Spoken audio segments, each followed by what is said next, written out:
Okay, so now it's working. After I had to create a new stream, experienced here at Casa and Fuego, not just with homie Cecil. So good times. I'm gonna let everybody filter in, and yeah, when you've made the thumbnail, and you guys probably can't even hear me anyway. All right, sitting on down. Book of the month. Book of the month. Let me get. God damn it.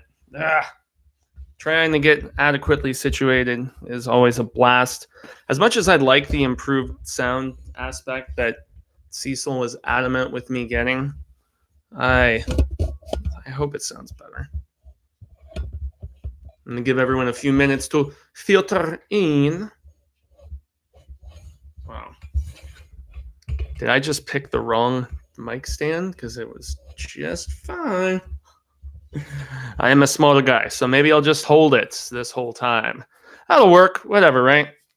So there we are. There she blows. Whoa, whoa. There she blows.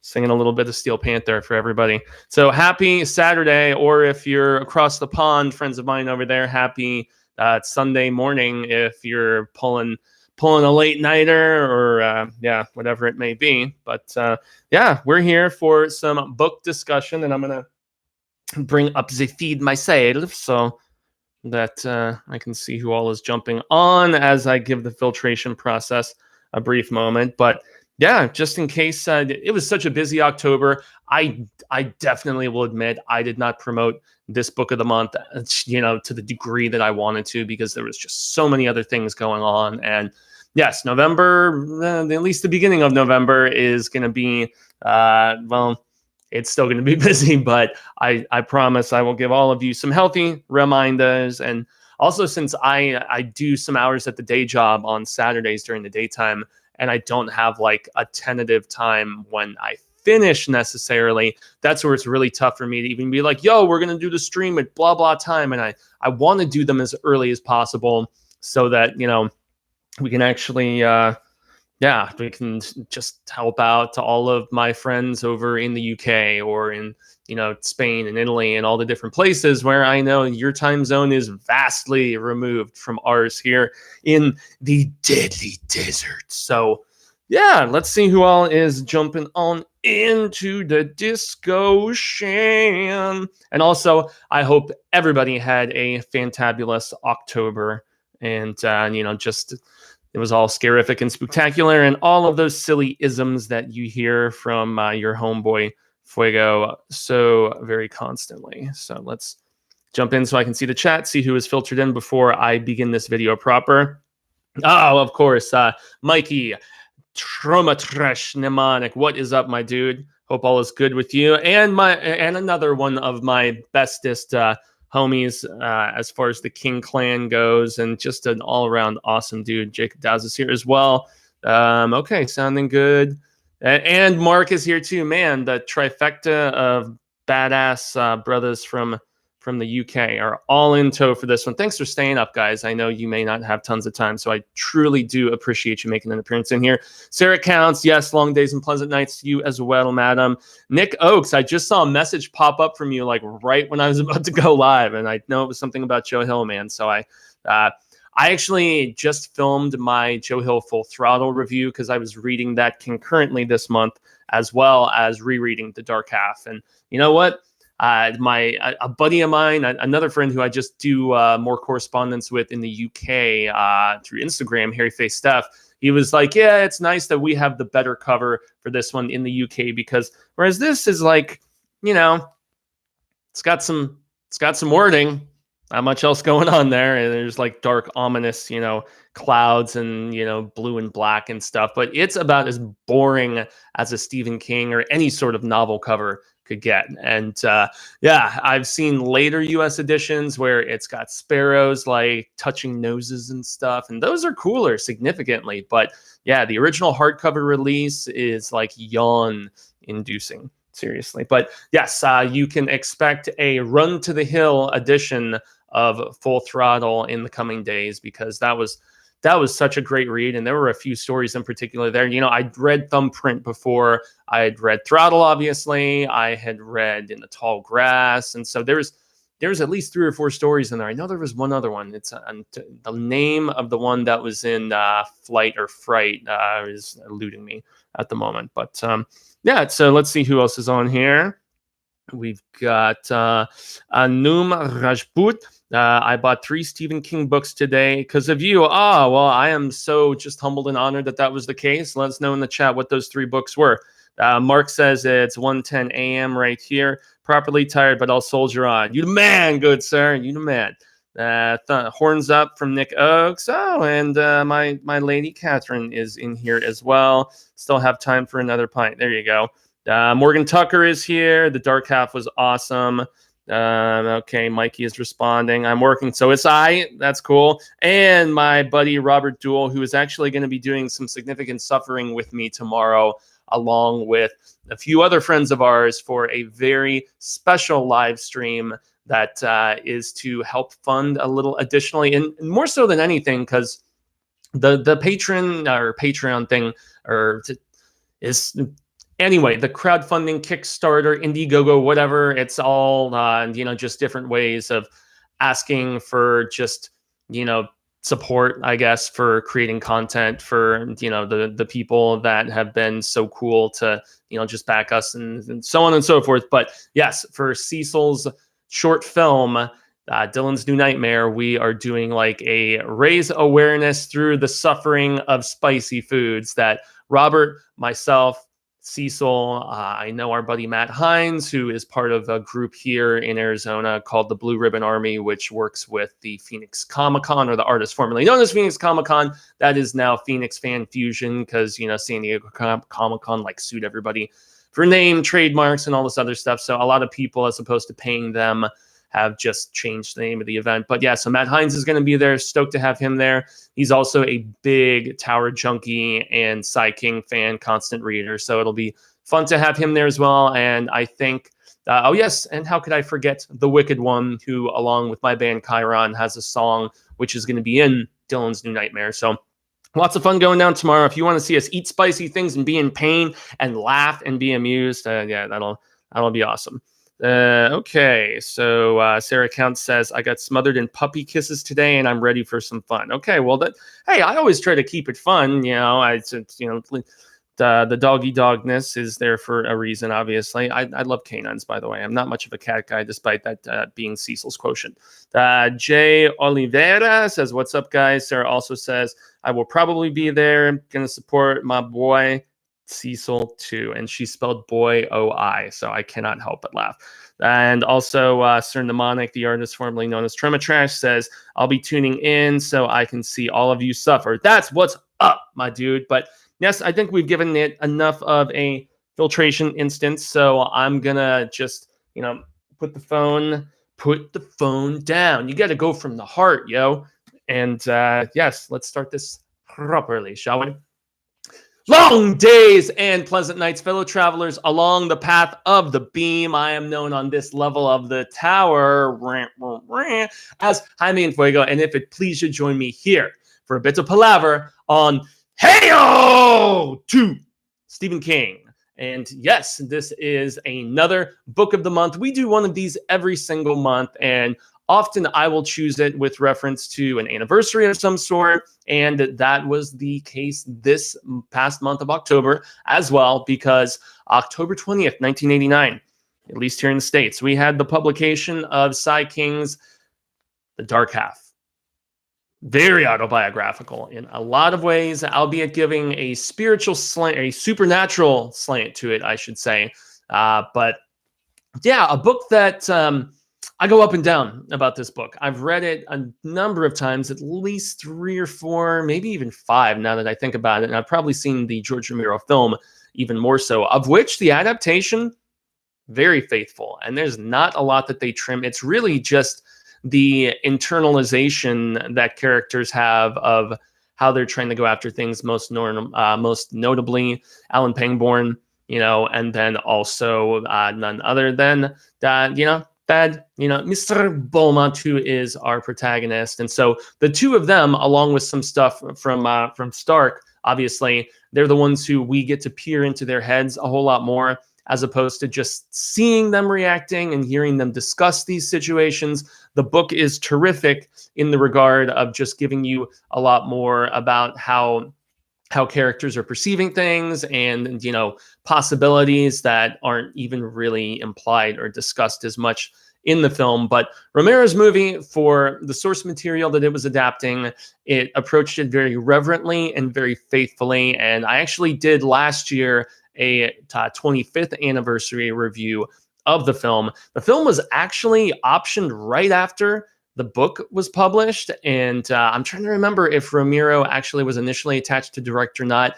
If you want all of those specifics, since I didn't research them before, seek out in the Stephen King theme playlist for all the Hail to Stephen King episodes, my retro review 25th anniversary for the film. But yes, I quite like the film, but I will definitely say that I don't love the film because I don't love the book. This is not in my top 10 or even probably top 20 for Stephen King, but it's very solid, and it's a very important work for the sheer fact that it's fictionalizing a lot of real life aspects that went down in his life. Now, obviously, we know that same stuff happened with The Shining. We know that same stuff happened. Like, King has always stressed, you write what you know, and this is definitely him writing a situation he knew all too well, because there was so much that actually happened to him, like not just the drinking like in The Shining, or not just just being a teacher, a writer, or all these other things, of which Thad is both.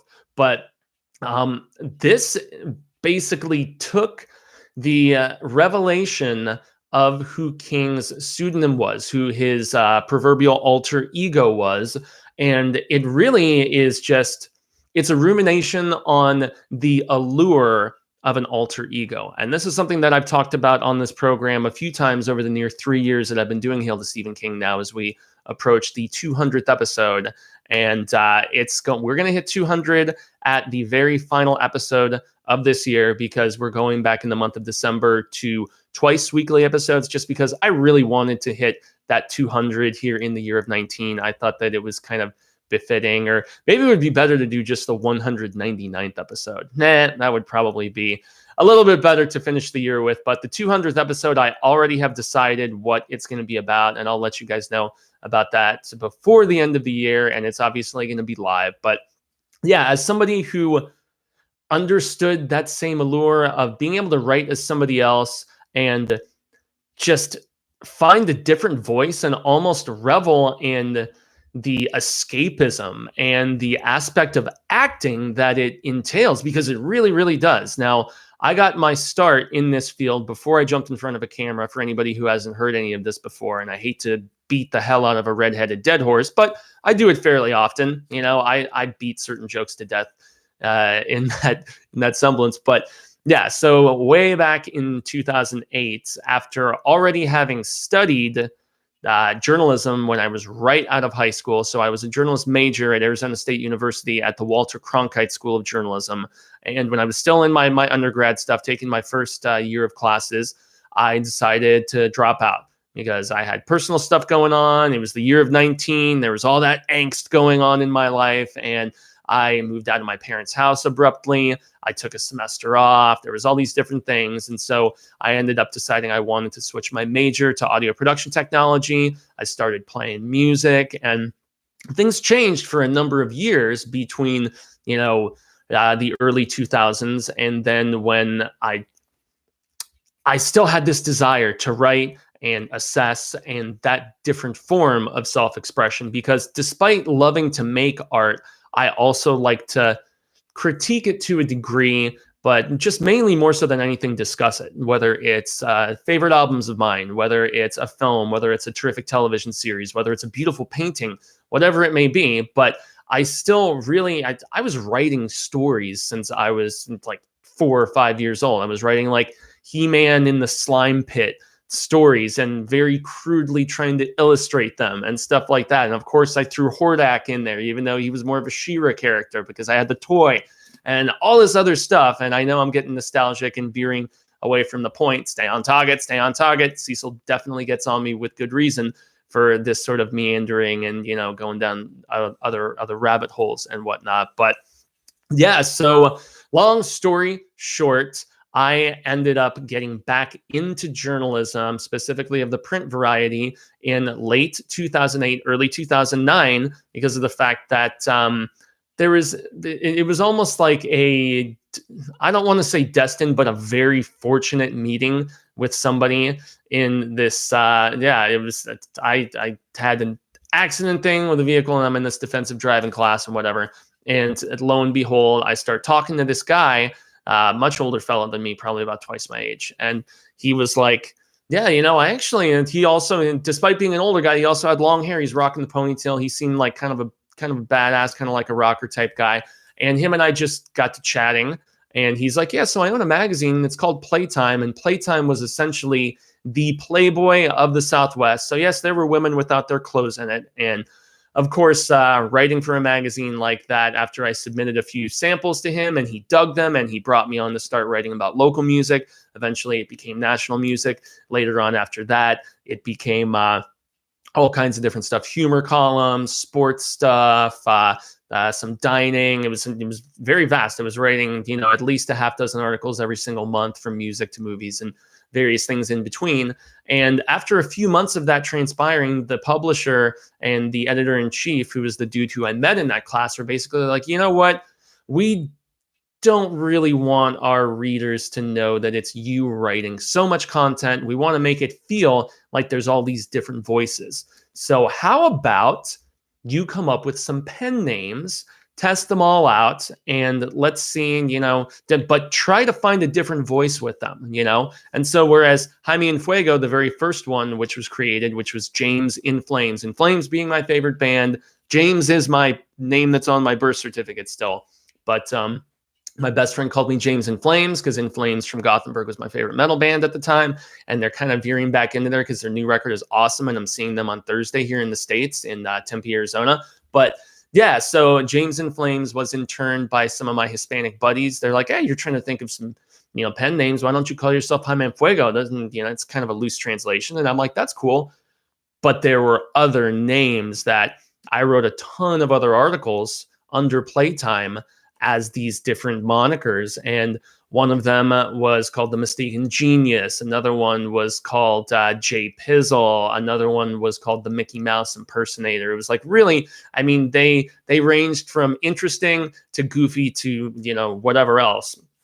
And the one that I was the most fond of, because whereas Jaime and Fuego was very much the way I still try to approach my pursuit of content and coverage of it, is with being respectful, analytical. It's the furthest from like the hate parade that you get from so many different YouTubers and so many different writers, because, you know, it's like that Offspring song, it's cool to hate. Whoa, liking something's just a waste of time. And there's a lot of people who they make their name with alleged journalism. And I use that term very hesitantly in certain cases, with just taking a crap on stuff, man. And they gain followings for that. And you know what? To each their own. I definitely respect you if you have found an audience and a following for something like that. It's just not the way I was raised, and not the way that I like to perceive art. I definitely will try to say if something is really bad, but I always try to find some merit, some silver lining, even if it's really so far from good. I mean, I try to give balanced coverage, because I think that's what the essence of journalism, especially in this day and age where people covering politics and certain aspects of religion and social issues, especially, they veer way too much into the mindset of negativity, as opposed to objectively covering a topic, whether it's art, whether it's politics, all of these other things. And so, yeah, that was, that's the way I still try to go after things. But I had an alter ego by the name of Suavo Sven. And Suavo Sven was a Euro trash asshole. Like, specifically, like, he was a raver, doing tons of drugs, you know, very just demeaning of women to a degree. And I was obviously making fun of this type of person, but, and it wasn't always demoralizing in that degree, especially for, like, you know, women and stuff like that. But, you know, you could tell he was a just, I don't know, raving, just man whore, asshole that was not respectful to people. He was in so many ways the opposite of me.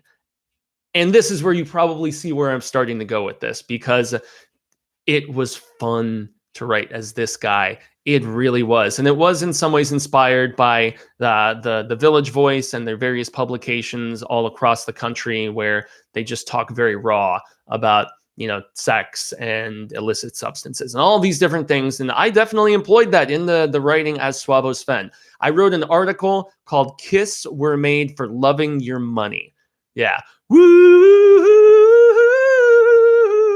Yeah, that kind of epitomized the route that I took. And I wrote another article when Poison and Motley Crue were touring together about the fact that, all of your, hoey soccer moms, divorcees were going to be trying to get backstage and get down with these guys who are tubby like Vince Neil now. Like I was mean at times, but I tried to be funny about it. I tried to make it amusing to some degree. And so there is a lure to being somebody else. And I think that's another reason why everybody loves Halloween so much, is because for me and the rest of us at the horror show, it's Halloween every goddamn day of the year. Bloody Disgusting said the same thing on Dia de los Muertos yesterday. They tweeted about how, hey, this is us, 365, it never ends for us. It never ends.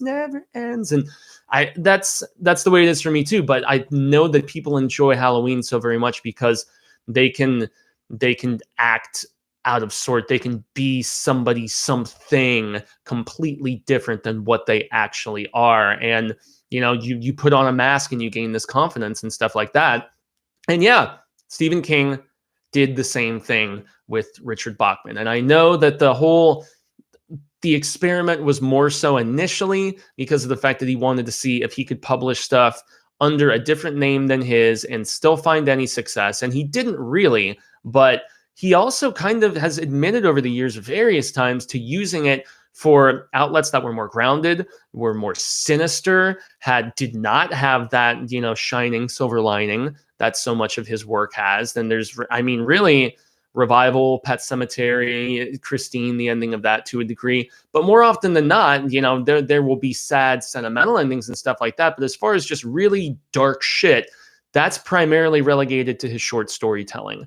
And so that's the aesthetic that was incorporated into this book, except for the fact that, King had the exact same thing that happens to Mr. Beaumont happen in his real life. Somebody found out that he was Richard Bachman, and they were like, I have searched the Library of Congress records and I want to just let the whole world know. And King didn't necessarily get to have as much fun with it as the fictional stand-in for him does in this fictional characters. We're talking fictional characters. But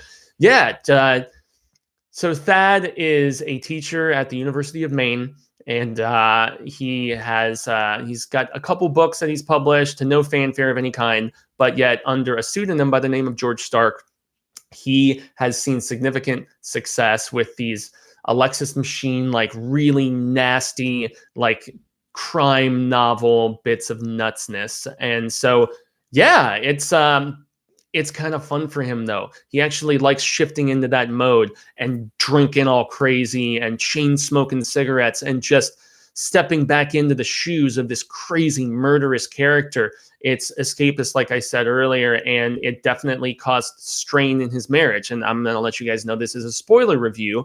And so there's one point in the book, and since it had been a couple of years since I'd read it, I forgot that, they were like, after his wife, Liz, first miscarries twins, which is really funny. And there's so many parallels of twins in this too, that is very interesting, and the fact that, there is a twin that manifests itself in George Stark for Thad. And there is also a twin that, he kind of in utero enveloped and like consumed and like assimilated into himself, which is at the very beginning of the book. We find out about this, about how Thad had these headaches and they became perpetually worse when he was like 10, 11. And they're like, we think you have a brain tumor, kid, so we got to operate. And they operate, and it's a scene done incredibly effectively in the Ramiro film, and the fact that they open this kid's head up, and what do they see? There's like a little bit of hair and a tooth, and there's like an eyeball moving around, because of the fact that as he started to go through an earlier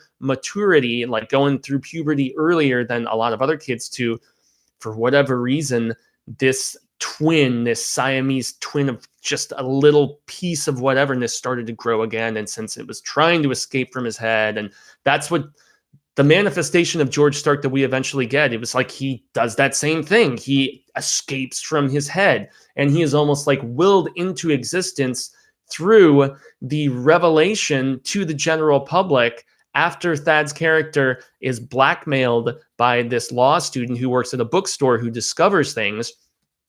They kill him, and they reveal him not to be real to the general public through this People magazine article and through this photo shoot where they make this tombstone that you see on the UK cover, where it's like George Stark, not a very nice guy. And almost by burying him, there's some sort of supernatural shizzle that goes down that wills him into existence. And, you know, it's funny though, because it's like when he was writing as George Stark, he was so much like this character Alexis Machine that he wrote about. And so when George is somehow like snapped into existence after this proverbial burial, he is embodying in this physical form so many of those aspects of Machine, which is really, really cool and crazy to a degree. But just these autobiographical parallels of just, you know, King and him really enjoying, you know, being Richard Bachman.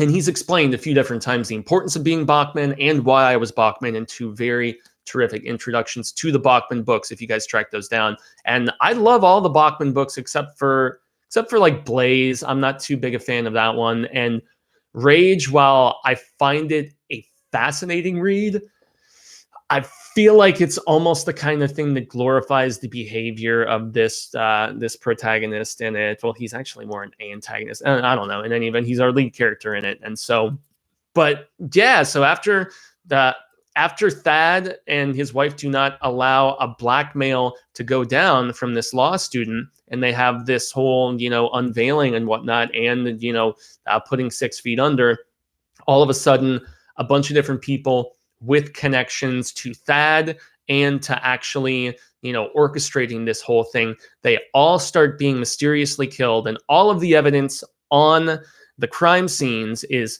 thumbprints, you know, from Thad, like identical to Beaumont, you know. And there's also the same brand of cigarettes he used to smoke when he was writing at George Stark. And so there's not just physical evidence, there's also, like, you know, that sort of you know, connecting I don't know, more frill evidence and whatnot. But it's really, and since I had not read this book since I reviewed The Outsider and read that last year, it's really, The Outsider does borrow some ideas from this, at least as far as grisly crime and how could somebody be in two places at the same time. It's ironic because it never really occurred to me until this transpired, and I reread this time after checking out The Outsider last year, and I'm really excited to see what HBO does with it in early next year. So that's really the idea of it. Is he gets accused for these crimes by, you know, Alan Pangborn, who we most recently saw in the other turn of the wheel, Twinnyverse, whatever the hell you want to discuss it as, in the last season, the inaugural season of Castle Rock. And while I enjoyed the portrayal, I didn't like some of the changes that were made, especially after, you know, what went down in Needful Things. But it is a different turn of the wheel. It's a different level of the tower. So it is different in that regard. But I've actually liked all three of those performances when we've seen Pangborn on screen. He was the heir apparent to Sheriff Bannerman, who we knew from obviously The Dead Zone and tracking down, you know, Frank Dodd and all that stuff with Johnny Smith, which was our introduction to Castle Rock. Bannerman, in turn, ends up getting killed by Cujo, and his successor is Pangborn, who shows up in a few other, I mean, he's also in The Sundog. Yeah, he's a fixture of Castle Rock in the late 80s, early 90s, you know, just continuation of all of the storytelling there and stuff. And so he's very intriguingly written here. And this also shows the whole just hard crime aspect that King became very enamored with in the last like decade or so, you know, with the, you know, Bill Hodges trilogy and stuff like that. So I will admit once again, though, that despite the fact that the story is very, very familiar to me and I find it intriguingly written in a lot of different ways, it's not once again a personal favorite. While I do find a lot of aspects of it intriguing, it's a pretty streamlined read. It barely over 400 pages. There's a lot of different chapter breaks and things of that nature as well. So yeah, I can't say that I would not recommend it, but I need to hear some of y'all's thoughts now because of the fact that there's the twin parallels, there's the enticing aspect of writing as as a pseudonym, as an alter ego, and all of these different things, and just being somebody completely different than your own. And so I'm gonna have to let this sink down just a wee bit as I check, because I want to hear some of y'all's thoughts about this right now. And let's jump back into the chat because it's obviously been a hot minute. I reeled off. I gave quite the preamble there, everybody. So thanks very much for bearing with as I gave context about the fact that I understood just the excitement almost of being able to write as somebody completely different. So, okay, Sarah Counts, she's talking about her dogs, which is fantabulous. I am a big dog person, but that's beside the point, at least right at the moment. So Daniel Corey, a good member of the Ka-Tet, says, didn't get a chance to reread this in time, but Dark Half was one of the first SK books, and I enjoyed it quite a bit. Upper middle tier for me. Yeah, it's solid middle tier for me.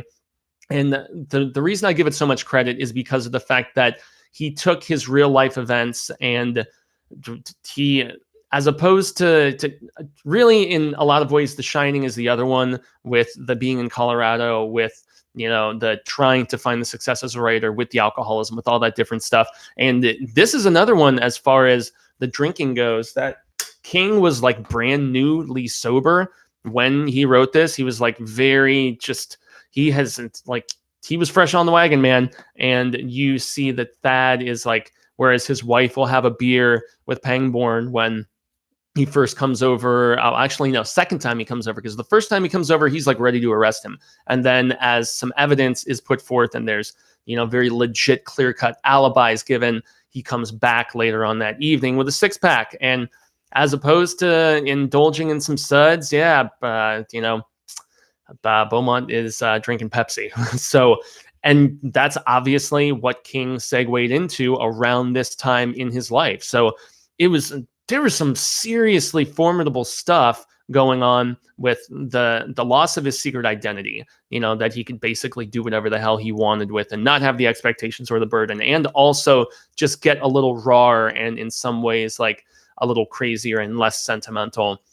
And yet there was also all of those changes in his substance intake, which you have to believe affected his writing significantly. And I do feel like it took him a while to find his footing as a sober writer. Not that he was bad, because it's like he still had all the tools, but there was maybe a few things that greased the gears in that regard that he had to figure out. How do I lube up, without those things to do it? And so that's fascinating to me. So yeah, those were two really big, significant life changes in King's existence that happened about the time that this book came out. And so, I mean, write what you know, he obviously incorporated it in. So my dude Jacob says, I agree, wasn't one of my favorite books by him. It wasn't a bad book. It just wasn't a great one. I enjoyed it though, but he's wrote much better stories. Yes, much better before and after.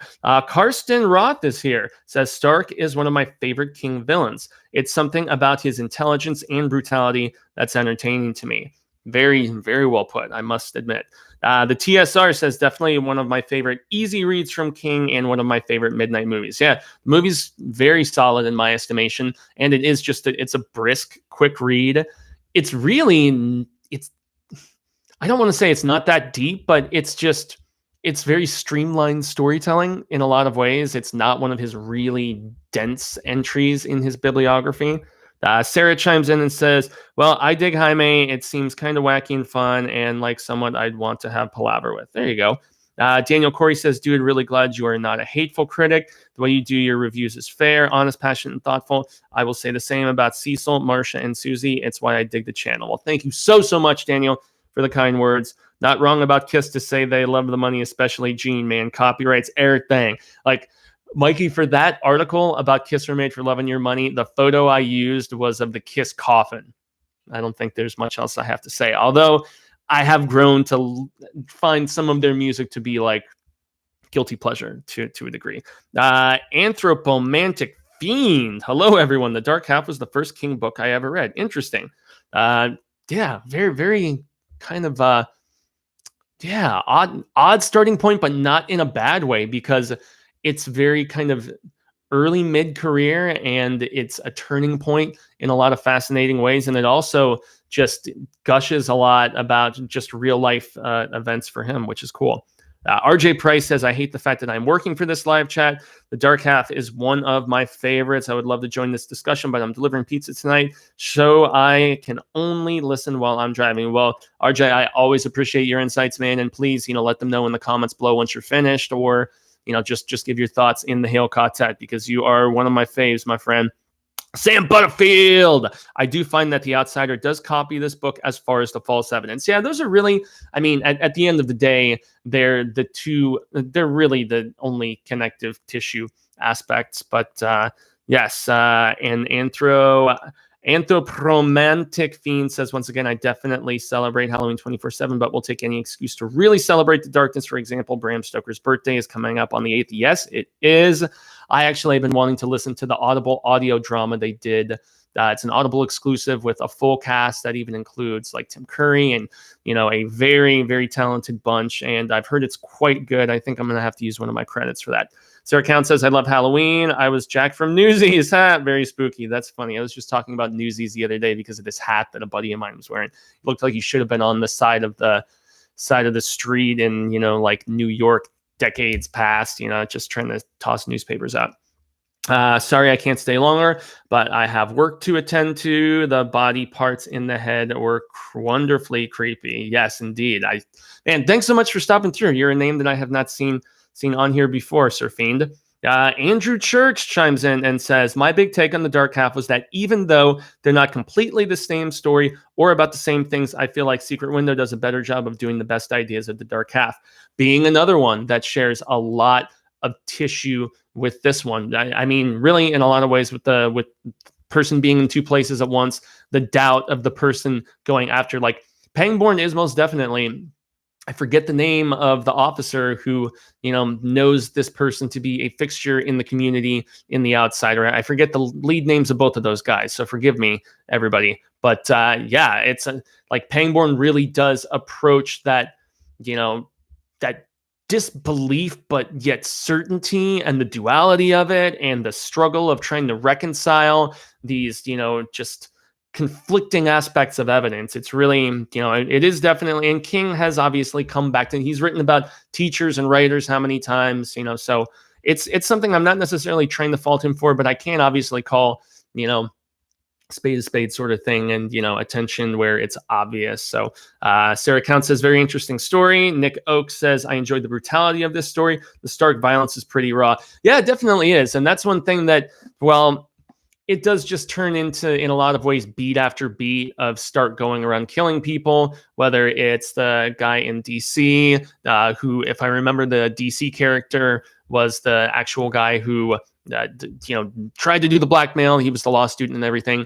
And then, going to New York and the death of the death torture of the former Tucker girl. And then, going after the photographer, going after all these people, the slicing, with the switchblade, stuff of like the throats of the cops, and all, like the fact that he beats this guy with a fake arm to death with his, prosthetic appendage. Like, yeah, Stark does some pretty effed up stuff, but it is really more so of the hard crime, as opposed to the only real supernatural thing is all the stuff at the Sparrows, obviously, and the fact that this guy was just somehow, like, just came into existence. He was there all of a sudden.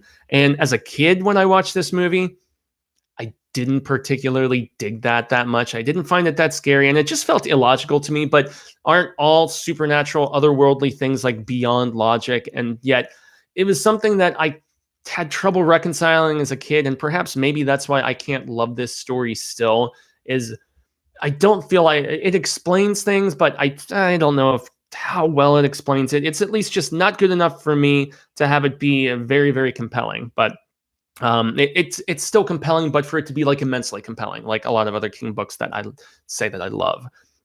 Ain't nobody. We are the nobodies. Wanna be somebody, says Yo Fuego. Mikey chimes in with same with me and Motley Crue. It's cheese, but that good cheese. Yeah, it's like queso dip after a bunch of beers or something. Ain't nobody says it's all about the Deftones. Sarah Count says I love it. Okay, so we're already almost caught up, and I can wax off a little bit more about this. Wax on, wax off. Jenny Jackson says I've always liked this story because I'm the mother of twins, and that's actually once again a good thing to jump back into the twin aspect because of the fact that that is initially born with a twin that he assimilated in utero. Okay, then when Liz, his wife, to double down on this point that I made earlier. When he first gets her, he finally gets her pregnant, and she miscarries after an accident. She was carrying twins when they never thought she was going to be able to bear children again after this accident, and she does get pregnant again. Once again, twins, and then then we've got Arnold Schwarzenegger and Danny DeVito, and that's a whole other bag of worms that we can talk about. But yeah, I mean, and then his aborted twin whatever that was torn out of his head and seemingly a tumor initially finally comes to be as a real person. So there's another twinny aspect. And hasn't King been writing about twinnies since, whether getting more in depth into twinny universes and stuff as his writing has gone on, and that really being credit to Mr. Straub and the Talisman and whatnot, which is very, very exciting for me. But yes, Mikey seconds the fact that the Deftones are awesome.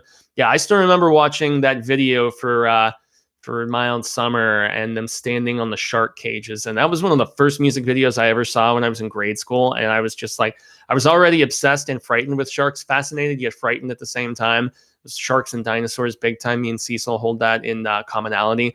But yeah, that music video is still one of my absolute favorites of all time. And everyone in the chat is segueing into Deftones discussion now. So maybe Jacob is bringing us back into it.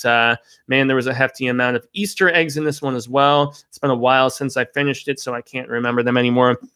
That is definitely because of the fact that it takes place in Ludlow. So that's Jacob. Awesome segue, man. It takes place in Ludlow. Okay, that's where Thad and Liz and the family, they have two properties technically. So, they've got a property in Castle Rock, but then they spend it's like their vacation property because their regular home is in Ludlow. And Ludlow, we all know, is where Pet Sematary takes place. And there's lots of Castle Rock references. They do, in fact, reference the death of Bannerman to Cujo. They reference the Fright Dot stuff. They also have a couple other things sprinkled in there too. And just knowing that Pangborn is the sheriff of this little mini city area that also includes Castleview, Castle Rock, and so on. And so, yeah, there's tons of Easter eggies in here, and they're all fairly tasty because I like hard-boiled eggs. Sarah Count says he just wants to give him a hand. Yes. Oh, yeah, that's right. And yet I do really enjoy the fact that, Stark writes in the free hand, and that's also another distinction between just the rawness of the writing and stuff. It's very, very well plotted out in that regard, in my estimation. Draco Eris says, greetings. Very happy to have you jumping in very briefly. Nobody is greeting Draco. Daniel Corey chimes in once again. I'm still confused by the beginning of this book.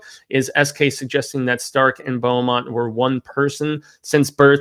And that's the debatable aspect that even as I reread it, I was really wondering, the aspect of the twinniness, the duality, same person. It's one thing that I think maybe it's not as defined or explained. That's where the confusion comes into play. The fact that it is never really completely just that art is interpretable, and this is really one of those situations where it's kind of the difference between the director's cut of Donnie Darko versus the original cut, where the director's cut almost goes too far in connecting all the dots for you and just spoon feeding it to you. And yet the original Darko, in some ways, like don't feel like it revealed quite enough. Like there's obviously overkill with just being too obvious and evident about stuff, but then there's also where stuff is way too vague and you end up having to read, just lots of conflicting theories about something and just find your own sort of combination of all of those if you didn't already have much of a basis already. So yeah, that's kind of where the dark half, the more I read it, and just the more I find myself in regards to this story. Mikey chimes in and says, "Is the dark half the movie with the crow flying? What the you looking at?" As I'm sure if it is. If so, I loved it. Been a while since I've watched it though. Yeah, it's all about the sparrows. The sparrows are flying again, and they talk about how sparrows in certain lore are like they're almost like Anubis, kind of like they're like taking they're emissaries of the other world. They basically take people from one end of existence to another end, and that's what they double as in this. And Thad as all of these like there were sparrows when they were initially taking this other half of him out of his head, this dark half apparently, and then they all start to manifest once again later in the book. And it's ironic because Stark, despite even writing the sparrows are flying again in blood on the wall, he's unaware of this aspect. And so they imply at times that he remembers the before he was in this realm of existence. They don't really give much insight as to what, if anything, that was before he manifested in a physical form.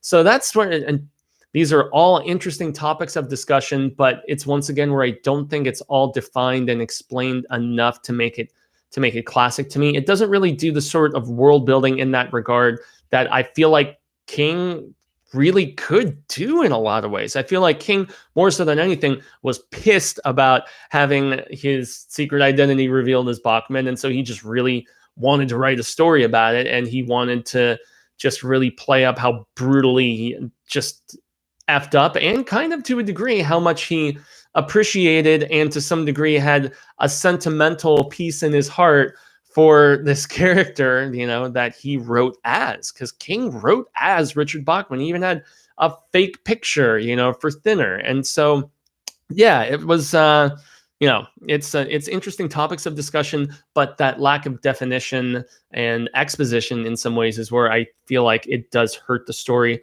at times. Wendy and William Wafe Gunslingers, that says, so says Nick Oakes. Jenny Jackson says, I thought it was saying they were always two different people. That's what, are they two different people always? Or was it just a manifestation of this piece of Thad's brain, this piece of his consciousness and his personality, this deep dark half inside of him that was made real and physical because let's just say it had gas poured upon it and it was fed over the years and fed even more so with the success. And so when he tried to kill it, that was when this dark half became real. That's kind of the way I've always perceived it, was that, maybe there was a residual aspect deep in his subconscious of this dark twin that was in fact dead and yet did have some essence that, seeped into his personality. And it only came out during these periods of proverbial darkness for him. And yet when he tried to put an end to that darkness, that's where it became real, so as to try to save its existence in whatever regard. It's like, okay, if I can't live figuratively inside of you and within you, I am going to become real and try to force you into making me stay real and not go away completely, which is why he wants to write the Steel Machine novel, which is why as he's decomposing over the back half of the story, being George Stark, as he's terrorizing, all the people connected with Thad, from, friends to the police protection that he's given and all this other stuff, he's still falling apart. And yet it's implied at the end when they get to the Castle Rock home and Pangborn is there being held hostage along with Liz and the twins. And then when Thad finally arrives and stuff, it's implied that he starts to regenerate when this alter ego is being given power once again through the written word. So I mean, as a writer myself on and off over the years, despite the fact that I've gone more so into, stepping in front of cameras and talking about other people's art as opposed to writing my own stories, these are interesting themes, but that's where I will second the notion that maybe Secret Window did do a better and more succinct job of tackling those nuanced themes of this particular story. And I don't know. It's obviously up for debate. So what else we got here? Andrew Church says, I really hated the director's cut of Darko. My relationship with that movie was binging it and taking notes for days before I looked to see if the actual story was the same as my theory. And there is one of the problems with connecting all of the dots as opposed to a few of them, is because if you really are down with your theories and you've had healthy debates with other people that had very differing interpretations of it, if it's spelled out, the interpretations of all of these other people that are drastically different, they have no more merit. And what's the point of the discussion anymore? So that's where it's really a fine line. It's a juggling act, and it's tough in that regard to really you approach it with a fine-tooth comb, and it's really a straddling the line sort of situation. It really, really, truly is. Draco says, it's safe to assume that we all have a dark side and a dark half of ourselves. I thought the dark half film is decent. I still contend that despite the fact that, he attained the rights right after publication, he shot the movie in 1990, but it didn't come out till 93 because of distribution issues and stuff like that. I still dig that movie, although there is one line that is not in the book, I'm pretty sure, as I reread it. There's a line called, God is on sabbatical, that his friend at the university, who is changed from a man into a woman in the film, nonetheless, she aids him as he's trying to escape from the couple cops that are keeping an eye on him and stuff, and trying to get to where Stark has his wife after he's kidnapped her and called the office phone of Raleigh, something like that, if I recall the name of the character.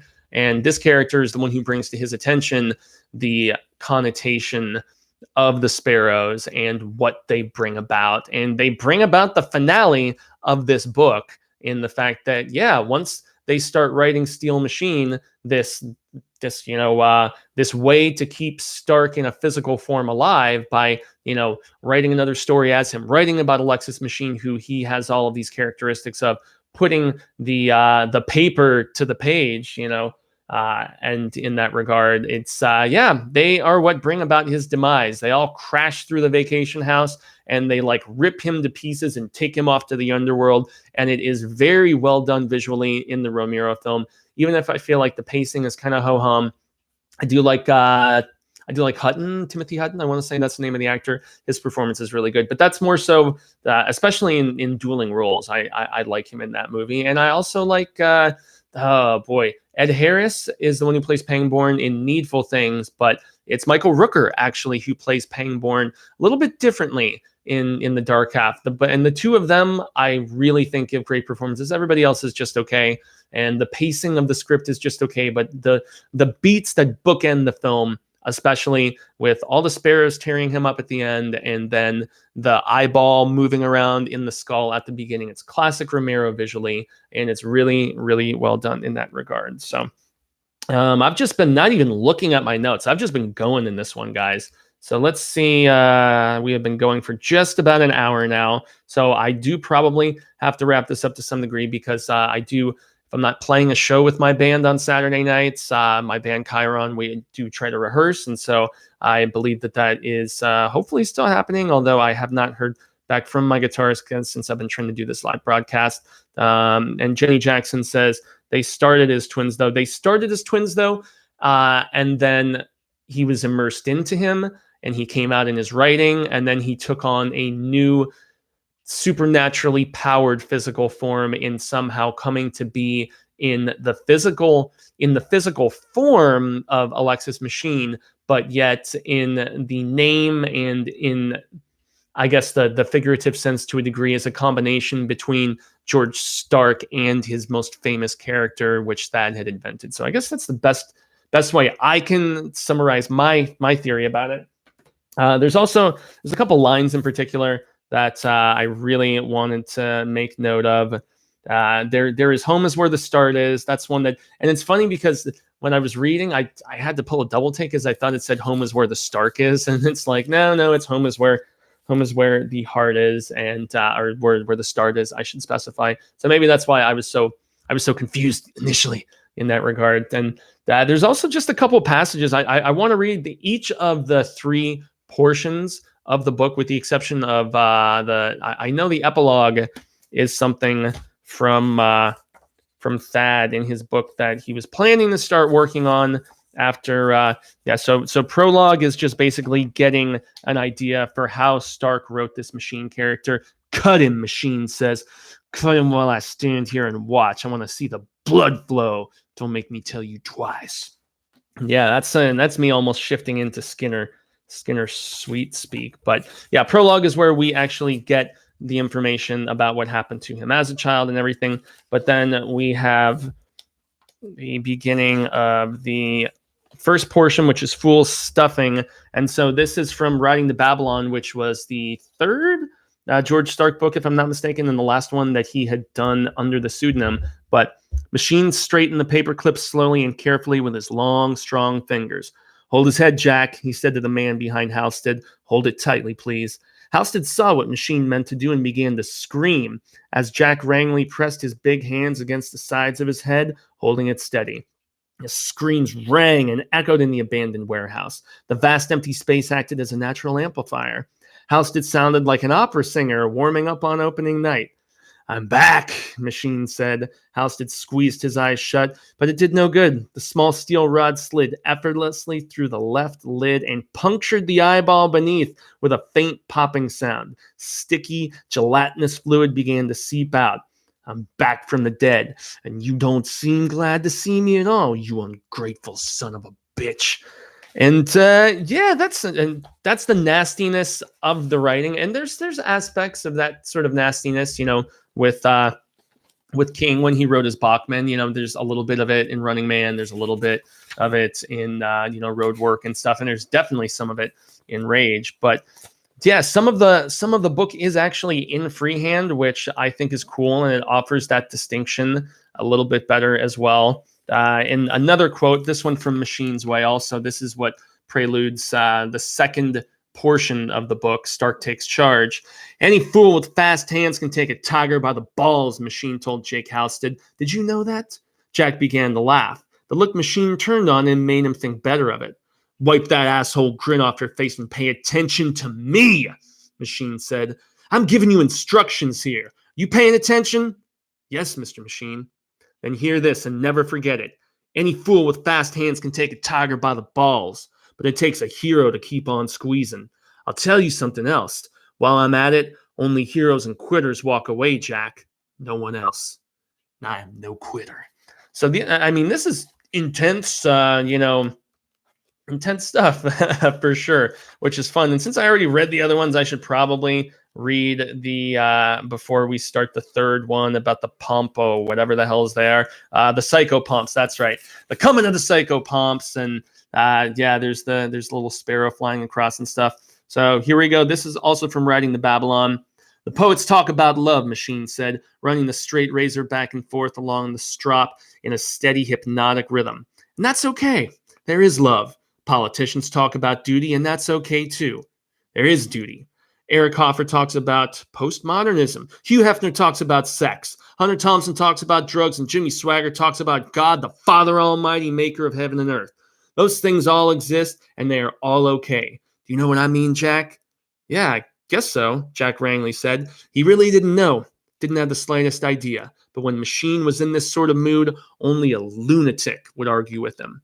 Machine turned the straight razor's edge down and suddenly slashed the strop in two.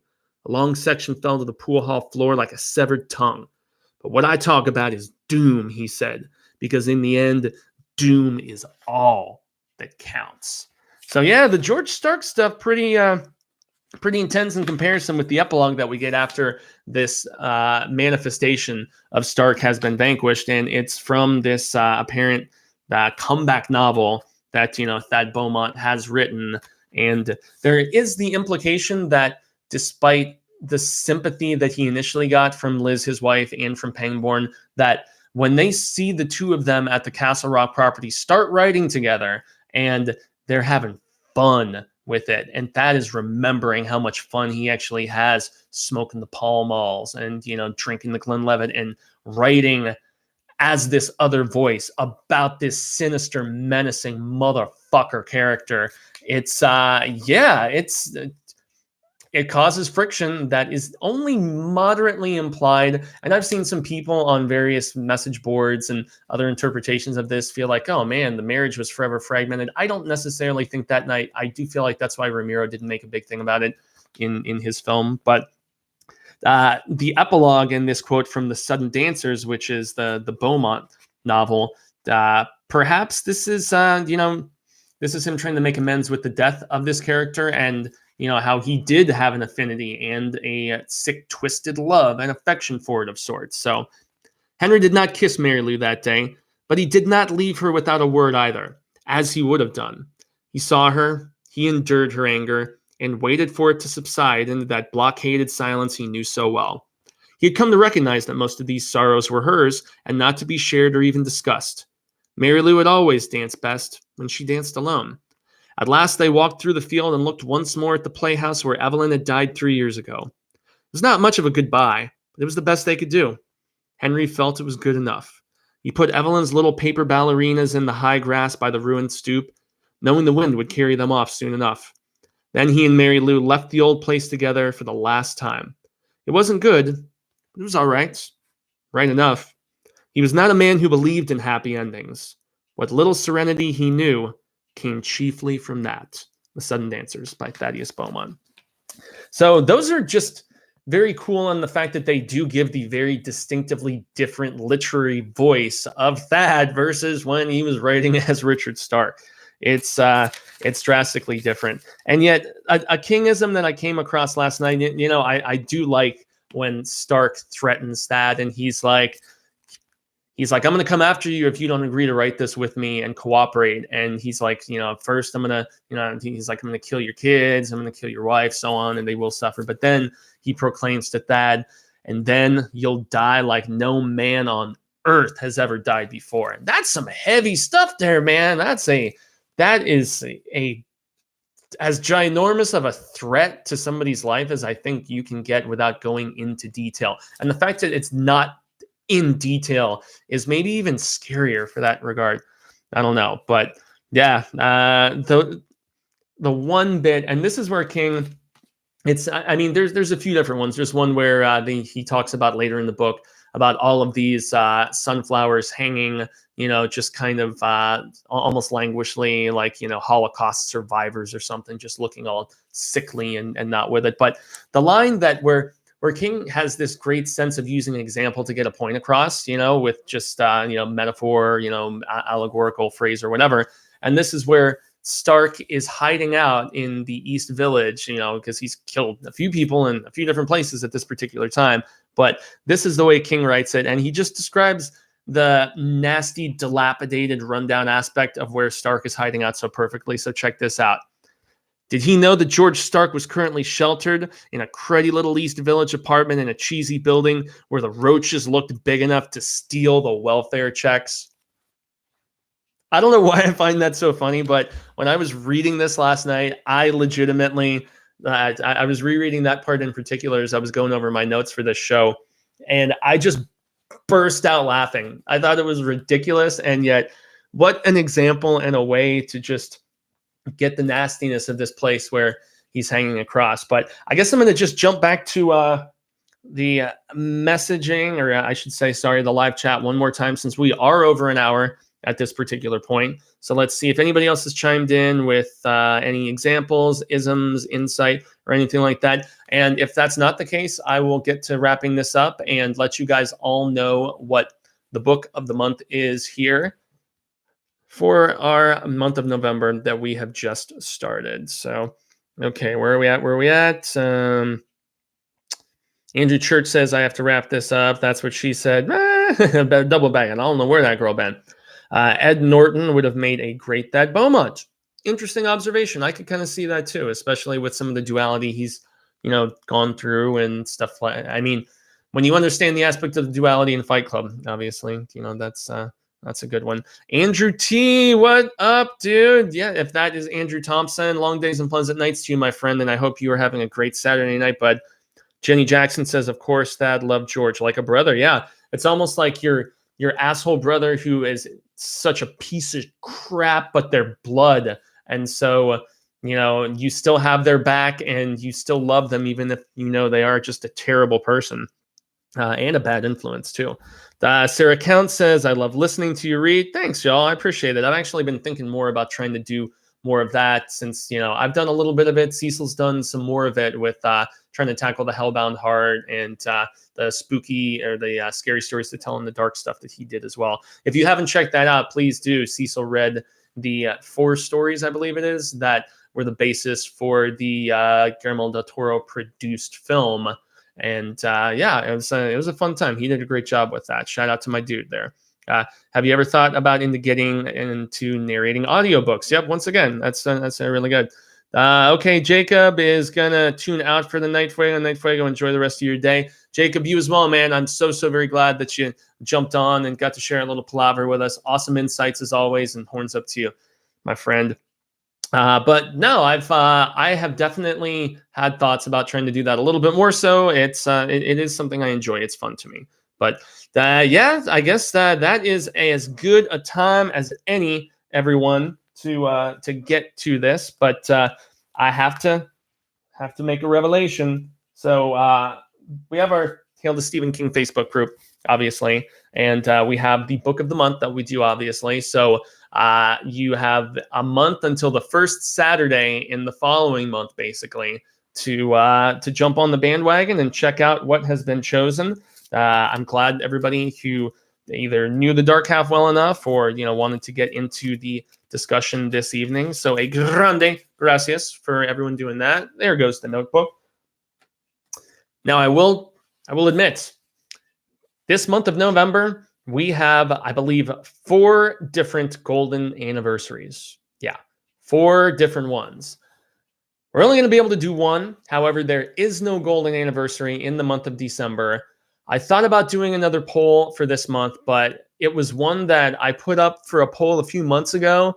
And if I didn't review this book this year and just revisit it in the month of November, who knows, maybe I'll do 2 this month. But one is actually a Bachman book. One is thinner. So it's not thinner, okay? We also have Under the Dome, and I don't like Under the Dome that much. But I do need to revisit it because it's one of the few Sai King novels that I have not reread since the initial just overload that was that. But the last 2 I really, really adore. And the last 2 are The Talisman. But it's not The Talisman because you see The Talisman is still up there on my shelf. The book of the month in November. 5 years ago, King wrote what I consider possibly the scariest thing that he's written in a number of years. And it's also just such a terrific story. And that is Revival. Revival came out in November of 2014.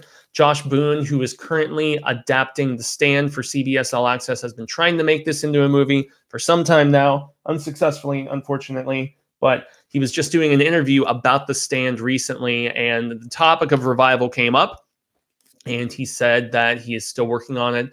He still has the script. He's still trying to find financing and proper studio and stars and different things like that. And it is his top King aspiration following The Stand. So that's really encouraging. But the main reason that I chose Revival is because there is a deluxe edition that is being done by a former worker at Cemetery Dance. His name is eluding me at the moment, unfortunately, but I pre-ordered this super deluxe, awesome looking illustrated version of Revival that I am told is coming sometime this month. But if you guys have not read this book, it comes up a lot in the Hail to Stephen King Facebook group where I am the sole admin and moderator of the discussions there. All I ask on there is that we keep it about the King clan specifically, so we can talk, Joe and Tabby and Owen if he has something that you would like to discuss besides Sleeping Beauties, and obviously the man El Rey himself. But This book comes up in discussion a lot. It narrowly lost in the poll earlier this year to, I want to say it lost that month to, was it Insomnia? Or was it? It's been a busy year of 19 for sure, everybody. So this is your selection. If you've read it already, you definitely know why I chose it. And if you're a big fan of The Talisman or Under the Dome, yes, you will have the chance to vote for that next month in the month of December. And I'm going to put that poll up here at, well, I mean, maybe a couple weeks before November is over. So I'll give it some time to simmer. I'll give you all some time to actually check out Revival. But yeah, December is going to be either The Talisman or Under the Dome. So let's see who loves which one more. But I have been Jaime and Fuego. Y'all can find moi on all social media sectors like Twitter, Instagram, Facebook, here on YouTube on my own channel, which I neglected for a few years as the horror show grew. And I have tried to do a lot more. I mean, I've done in the last few months on Infuegotainment so much more in just this past year than it was a travesty. Unfortunately, it makes me kind of sad that I, prioritized the way that I did to some degree, but we are so blessed to have just crossed 30,000 subscribers, and without the dedication and the amazing, endearing, and humbling support of all of you constant viewers on here, that would not have been the case. And I do contend that a big credit is to the King Quotient. Maybe not as much for Hail to Stephen King specifically, but definitely for a lot of the coverage we did of the 2017 remake of It. So, gracias, danke, arigato, merci, thank you all so much. We are eternally grateful for the continuing support. And obviously, you need to check out the Indiegogo for Dylan's new Nightmare. It still has a little less than 2 weeks left, and we are going to be talking in further detail about it tomorrow night at 3. Well, not night. It'll be night for some of you, but at 3 p.m. Pacific, 6 p.m. Eastern Standard. That's when we're going to be doing that spice challenge with all kinds of different, crazy hot foods, and we're going to be just giving some additional insight into how the crowdfunding Indiegogo process has gone so far.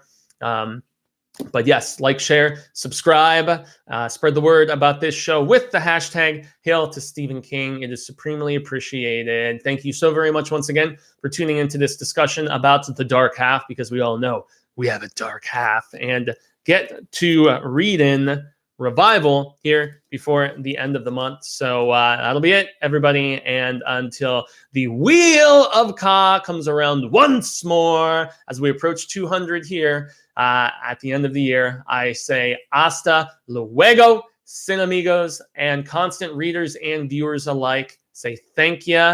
But I am very hopeful that we get to share more of this King Palaver sooner rather than later. And until then, remember to stay scared and read Stephen King. You know what to get on this month. Revival. Y'all rock, and this has been a wonderful experience with all of you. As always, I can't express enough how much this near 3-year period of palaver with all of you has meant. So, gracias. I'm going to shut things down, and I look forward to seeing all of you soon. Laters.